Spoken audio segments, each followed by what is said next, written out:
And today I have my ultimate favorite guest here. I'm Kennedy, my husband, and the founder of True Wellness, and the reason that I am here and so many of us are here. So today I really wanted to ask you about regulation, okay? Because I think this is something we talk about all the time. I want a simple explanation. You're not talking to chiropractors and docs and practitioners, but just the average person, in your words, on what is regulation? So simply put, regulation is the body's natural response to both its external environment and its internal environment. And so the easiest way to understand that is, for instance, our skin constantly responds to the temperature that it's picking up from the air. And everybody knows if it's really cold and you go outside without a coat on, pretty soon you'll start to shiver, right? And that's an autonomic nervous system response. You automatically start to shiver, and the reason the body does that is trying to create heat. And by shivering the muscles, you start to keep the core of the body warm. The other side of the coin is on a hot summer day. Everybody knows you start to sweat when it gets really hot. That moisture comes on the surface of your skin and evaporates, and the body's trying to keep it cool. So it's working constantly to maintain a certain temperature for us. That's one aspect of regulation. Internally, we can look at all kinds of facets of how the body functions and look at it as a regulatory capacity. For instance, you know, as we move through our life, our hormones change. Right, that's a regulatory capacity. The ability for our immune system to turn on appropriately. The body becomes aware of different stressors, and it's this awareness that's important. So let's use that as Silas, our son, for example, about a week and a half ago, right? He was doing fine. He went to karate class, 25 new kids that he'd never been exposed to before, whether it was that or a week prior. That was a stressful event, I don't know. But he ended up with a fever that night, right? And we fought it for 5 days. So explain what that means. Well, it was body regulates. Actually, I take that back. We did not fight the fever. We allowed the fever to occur, which was an indication that his body was fighting. Right. And so that's a regulatory capacity of the body. The body realizes there's some kind of stressor, whether it's a bacteria, virus, fungus, a mold, whatever it might be. Some kind of immune challenge, and the body goes, I'm going to raise my temperature because I know that the body can survive that, but this virus won't be able to survive that. So that's a natural regulatory capacity. And that's a white blood cell activity, the fighter cells going and getting all the bugs. The whole system is starting to turn on, right, and trying to eradicate that particular infection. So in bioregulatory medicine, one of our things is let the fever burn. Yeah, I mean, you want to keep the person comfortable. We were putting cold rags on his head and on his neck. And for kids, you can get up, 102, 103, and they'll get a little delirious. Which he did a couple times at night. He was like, I don't like the guy in the room. We're like, there's nobody in the room, But he was scared, and we just supported him through the process. And it went from 102 to 101. Yeah, we did a lot of homeopathy and isopathy. Yeah. And then it came down the next couple days to 100 to 101. And then it was like 99 for a while. And then we kept him home for a whole day and no fever, and then we sent him back to school, Because if we sent him back the day before when he didn't have a fever, probably what would have happened?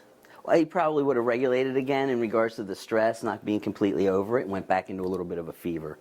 And then we would have had to stay at home for another couple of days and all that. So instead of that, we decided let his body completely get past it a whole day, strengthen his immune system, and then go back. Yeah.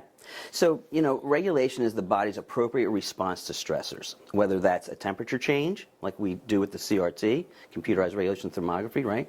Get an idea of how well the body deals with a temperature change, all the way through being able to digest your food appropriately. And what happens is when a person becomes what we consider neurologically or regulatorily blocked, right, or disbalanced in some way, and a lot of our clients here in the West, they get jacked up sympathetically, so the body's kind of turned on in a fight or flight syndrome, and their parasympathetics, which allow them to rest and heal and digest and recover, has hit the floor. And so these are the folks that go, well, I'm exhausted all the time, but I can't sleep at night.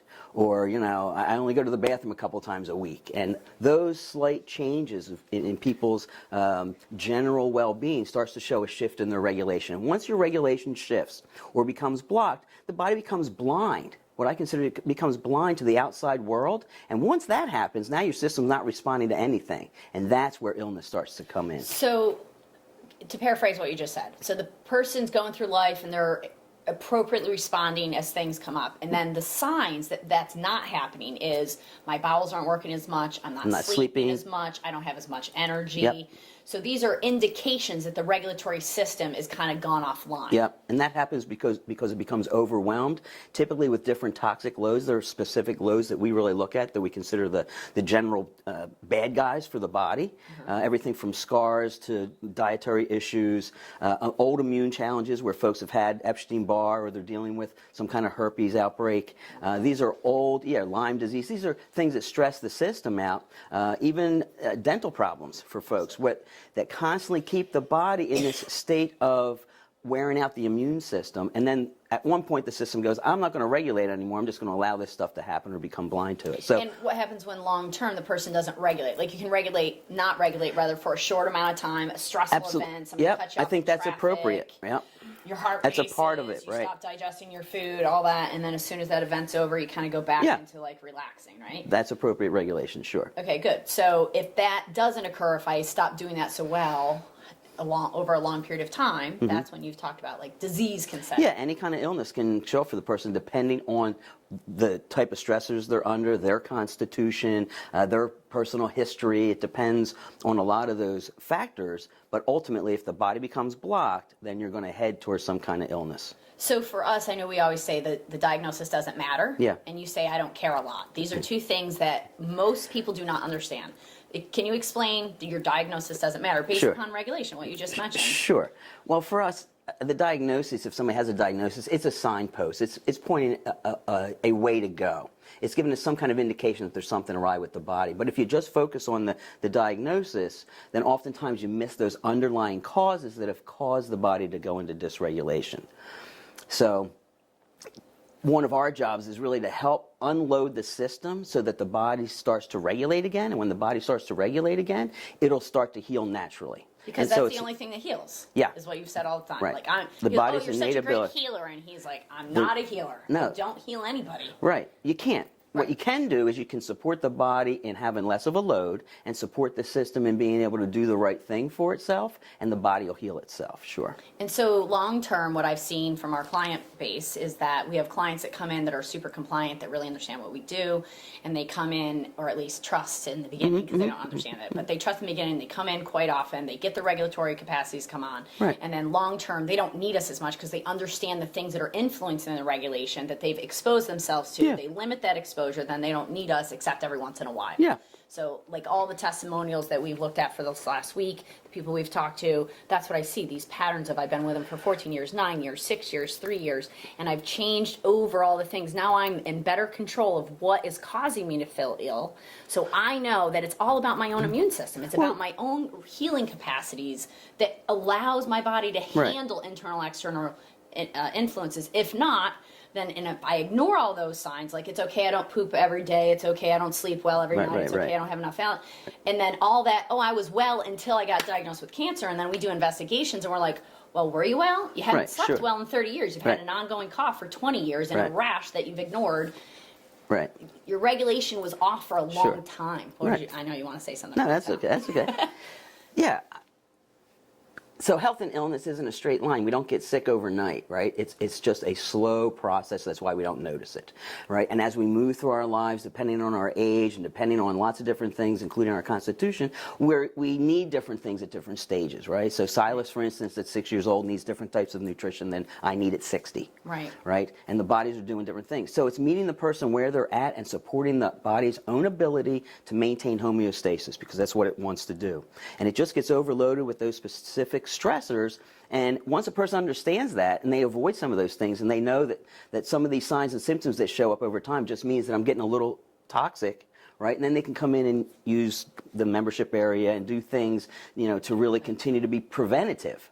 Lymph, Truly myofascia, preventative. Get their drainage working, work with some regulatory capacity devices that help enhance their ability to recover.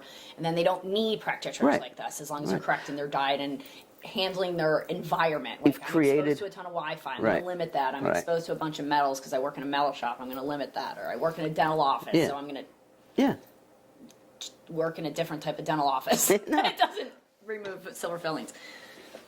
And not appropriately. Yeah.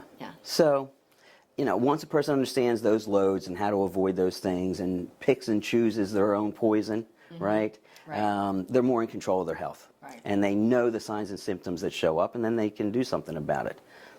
And I love your one adage, and we'll end that, and then we'll talk a little bit about muscle testing. But regulation is compensation. The ability to compensate, right? If we regulate, you have the ability to compensate. And if you stop regulating, then that ability to compensate for those stressors starts to disappear, and that's where the body becomes overloaded. Right. So getting a cold once in a while is a good thing, right?